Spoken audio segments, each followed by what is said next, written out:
तो मार्केट्स के अंदर वॉलेटाइल सेशन आज के लिए वैसे ओवरऑल अच्छी रिकवरी है और अब हमारे साथ बातचीत करने के लिए मार्केट के महारथी सेगमेंट में पुनीता कुमार सिन्हा हमारे साथ जुड़ रही हैं। पुनीता मैम, पहले तो बहुत बहुत शुक्रिया, थैंक यू वेरी मच हमेशा की तरह 18 स्वदेश को समय देने के लिए।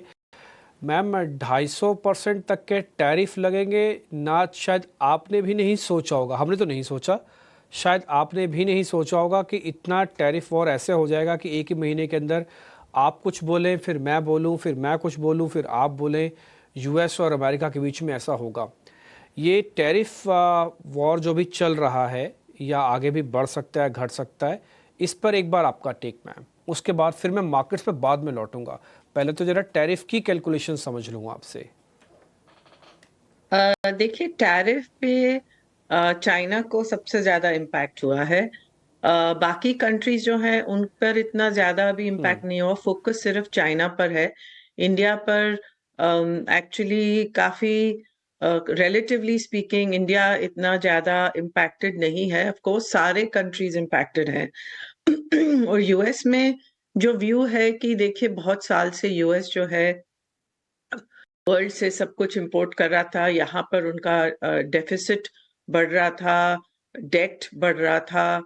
तो इसलिए कभी ना कभी एडजस्टमेंट जरूरी है, बिकॉज यूएस जो है उनकी अपनी इकोनॉमिक स्थिति पे फोकस करने के लिए यहाँ की जो सरकार है उन्होंने ये पॉलिसी चेंज लाया है। और ये पॉलिसी चेंज थोड़ा मतलब अब्रप्टली हुआ है। ये एडजस्टमेंट जो है ग्रेजुअली होने की बजाय काफी झटके से हो रही है। और होएगी भी कि नहीं ये भी अभी मालूम नहीं, क्योंकि इसमें कई सारे नेगोशिएशंस होंगे, नेगोशिएशंस में बैक एंड फोर्थ चलेगा। तो ये कहाँ पर एंड होगा ये अभी मालूम नहीं। पर हाँ, ये एक जो इनका सरकार का फ्रेमवर्क है, ये इस लॉजिक पे बेस्ड है कि यूएस कंज्यूमर्स सारे वर्ल्ड के इकोनॉमीज को सपोर्ट नहीं करेंगे। Punita ji, good morning. Mansi this side. Thank you so much for giving your time. बिल्कुल सही कह रहे हैं आप कि डोमेस्टिक मार्केट की अगर बात करें, undertone for a long term bullish यहाँ पर नज़र ज़रूर आ रहा है, लेकिन मार्केट पार्टिसिपेंट्स के जहन में एक सवाल है, where to invest next, how to strategize in this market. Market short term volatility तो देख ही रहा है और देखेगा भी, लेकिन लॉन्ग टर्म इन्वेस्टमेंट अपॉर्चुनिटीज़ आपके हिसाब से कहाँ बन रही हैं? एंड अर्निंग सीजन भी शुरू हो चुका है पुनीता जी, सो किस तरह का इम्पैक्ट टैरिफ सिनेरियोज का वहाँ पड़ता दिखेगा? देखिए, अर्निंग्स में अभी बहुत प्रीमेच्योर है, क्योंकि जो अर्निंग्स अभी आएंगी वो पिछले क्वार्टर की आएंगी। पिछले क्वार्टर में टैरिफ्स का इम्पैक्ट नहीं हुआ, तो अर्निंग्स जो फ्यूचर में आएंगी उन पर इम्पैक्ट नजर आएगा। और वो डिपेंड करता है कि किस सेगमेंट में कहाँ पर कितने टैरिफ्स लग रहे हैं।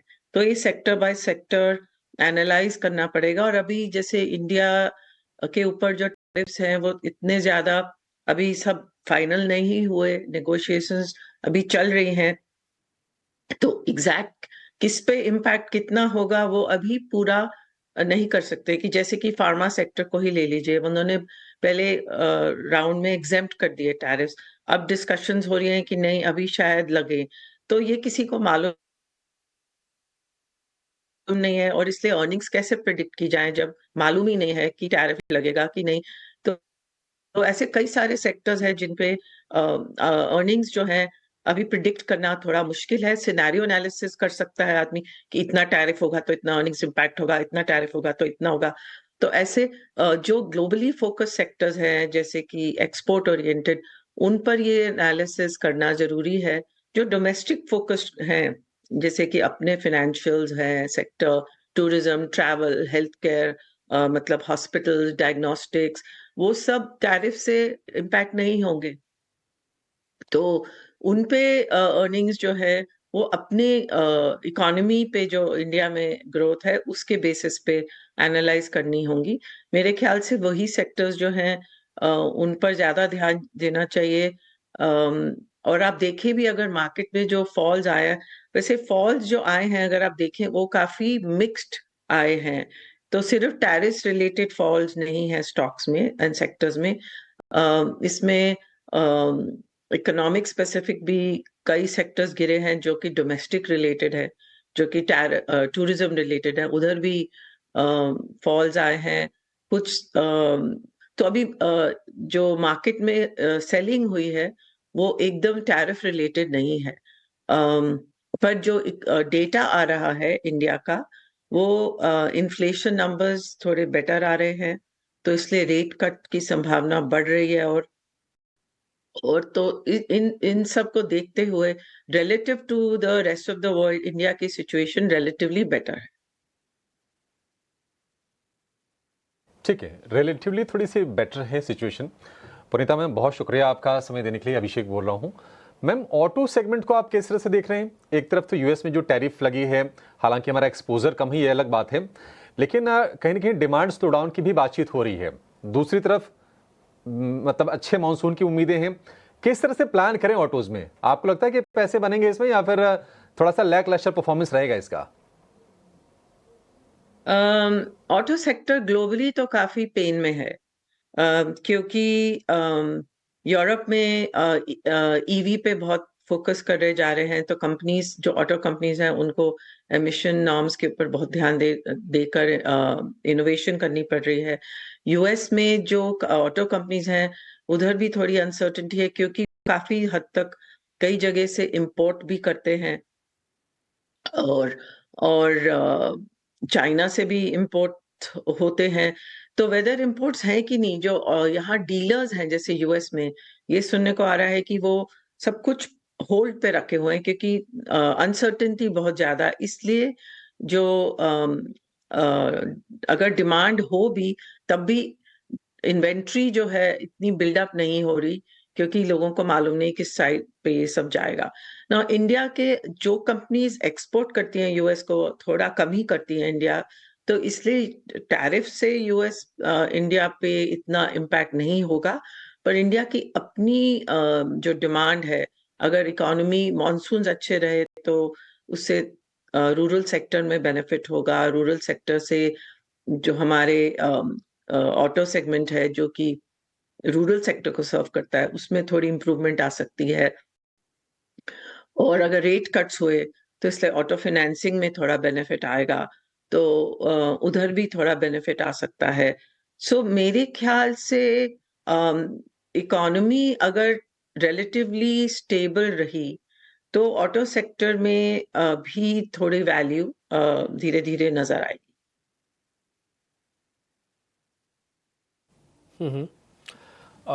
पुनीता मैम, आपको यूएस में रिसेशन आता हुआ लगता है? रिपोर्ट्स कह रही है कि रिसेशन आ सकता है, चांसेस कितने हैं?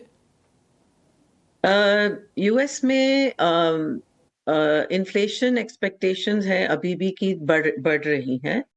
जो भी डेटा देखने को आ रहा है वो इन्फ्लेशन अप ट्रेंड पे ही दिख रहा है। 2.4% तक का भी मतलब फोरकास्ट दिख रहा है। तो उससे रेट कट शायद, अगर इन्फ्लेशन हाई रहा तो रेट कट शायद नहीं होगा इतना जल्दी। हालांकि यहाँ के भी सेंट्रल बैंकर्स प्रेशर है कि रेट्स कम करें, पर वो लगता नहीं कि कम कर पाएंगे अगर इन्फ्लेशन हाई रहा। ग्रोथ स्लो डाउन दिख रहा है डेफिनेटली। एंड अगर टैरिफ से भी कंजम्पशन पे फर्क आ सकता है, क्योंकि प्राइसेस बढ़ रही हैं, कुछ कई चीजों के प्राइसेस बढ़ रही हैं, और साथ साथ में अवेलेबिलिटी जो है, सप्लाई चेन जो है वो थोड़ी अफेक्ट हो रही है, क्योंकि टैरिफ्स हैं। तो इसलिए कंपनीज ग्लोबली भी यूएस को इतना अभी सप्लाई नहीं कर रही है, वेट एंड वॉच में है। तो यहाँ पर भी छोटी छोटी चीजें कभी कभी जो मिलती थी पहले आसानी से, अब वो नहीं लगता स्टोर्स में इतने आसानी से, थोड़ा थोड़ा शॉर्टेज नजर आने लगा है। तो इकोनॉमी में थोड़ा स्लो डाउन आ रहा है, साथ साथ में बॉन्ड यील्ड्स स्पाइक हो रहे हैं, क्योंकि फॉरेनर्स जो हैं वो यूएस बॉन्ड्स को सेल कर रहे हैं। यूएस डॉलर में भी थोड़ी वीकनेस इसलिए आई है। तो रिसेशन हो या स्टैगफ्लेशन हो, बट डेफिनेटली स्लो डाउन तो है। One more thing, should one focus on domestic companies as foreign global risks loom, और इससे भी इम्पोर्टेंट FIIs की वापसी? घरेलू संस्थागत निवेशक तो लगातार बाजार को सपोर्ट कर रहे हैं। पिछले 2 ट्रेडिंग सेशन से FIIs की कैश मार्केट में खरीदारी के डेटा पॉइंट्स आए हैं। Punita ji, is it too early to say, और we can expect the comeback? I think धीरे धीरे कम बैक होगा बिकॉज जो फॉरेन इन्वेस्टर्स बहुत सारे यूएस में इन्वेस्ट कर रहे थे, अगर वहां से सेल करेंगे तो और किसी रीजन्स में भी उनको एपेटाइट उनके पास है, कैश होगी इन्वेस्ट करने के लिए, तो मेरे ख्याल से फॉरेन इन्वेस्टर्स भी धीरे धीरे इंडिया की तरफ वापस आएंगे, जहाँ पे वैल्यूएशंस भी अब अपनी देखिए इंडिया की हिस्टोरिक एवरेज से थोड़ी कम हो गई है।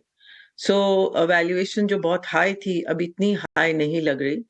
But but global risk aversion जब तक हाई रहेगी तो लोग इक्विटीज में इतना जल्दी निवेश नहीं करेंगे। बट हाँ, धीरे धीरे they will try to buy into any corrections. आपका हमारे साथ जुड़ने के लिए, सवालों के जवाब देने के लिए और बाजार पर ग्लोबल सेंटिमेंट्स पर ओवरऑल अपना 360 डिग्री एनालिसिस हमारे साथ शेयर करने के लिए थैंक यू सो मच।